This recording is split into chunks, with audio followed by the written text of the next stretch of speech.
নমস্কাৰ। মই আজি আপোনালোকৰ আগত অসমীয়া সমাজত বহুলভাৱে প্ৰচাৰিত এটি শব্দৰ ইতিহাসৰ বিষয়ে অৱগত কৰিবলৈ ভিডিঅ'টো বনাইছোঁ। যদি ভাল পায় লাইক আৰু শ্বেয়াৰ কৰিব। এতিয়া শব্দটো হৈছে কেলা, আৰু এই শব্দটো আমি কেতিয়া আৰু কি সময়ত ব্যৱহাৰ কৰোঁ নিশ্চয় জানো। এতিয়া কথাটো হ'ল, এই গেলা শব্দটোৰ সৃষ্টি কেনেকৈ ক'ৰ পৰা হৈছিল এইটো জানিবলগীয়া কথা। কিন্তু আমাৰ অসমীয়া ডেকাসকলে আৰু আমাৰ অসমীয়া সমাজে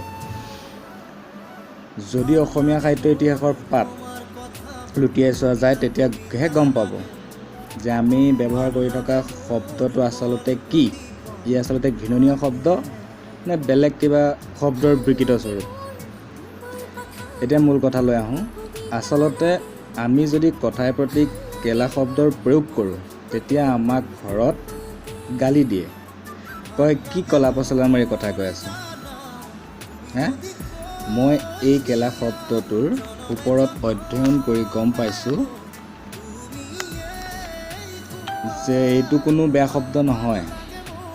বহুতৰ মতে অসমীয়াৰ এই শব্দটো পুৰুষৰ মেইন পাৰ্টটো বুলি ভাবে আৰু কয়, কিন্তু এইটো আচলতে মিছা কথা।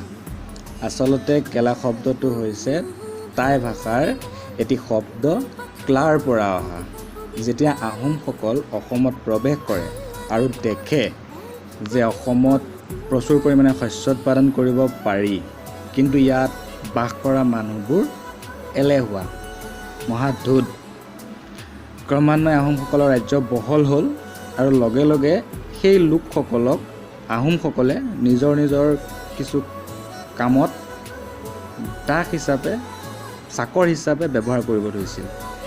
তেওঁলোকক আহোমসকলে ক্লা বুলি সম্বোধন কৰিছিল। ক্লা মানে কৰ, মানে তলতীয়া মানুহ।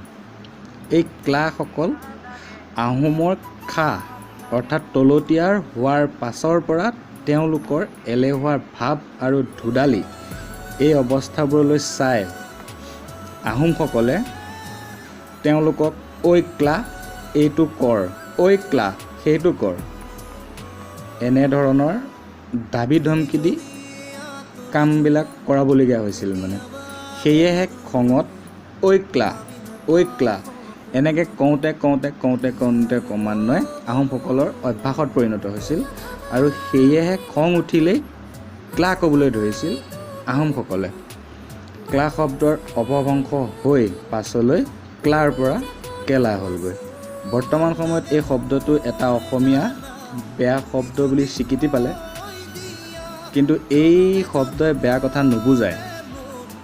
অধিক তথ্যৰ বাবে মই কেইখনমান কিতাপৰ নাম আপোনালোকৰ ইয়াত লিখি দিছোঁ। অনুগ্ৰহ কৰি যদি পাৰে কেতিয়াবা চাব আৰু পঢ়িব। আৰু এই তথ্যখিনি মই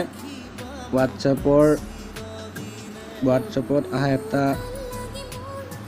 লিখিত বাৰ্তাৰ পৰাহে বনাইছোঁ। এইটো সংগ্ৰহিত হোৱাটছএপৰ বাৰ্তাৰ পৰা। ধন্যবাদ।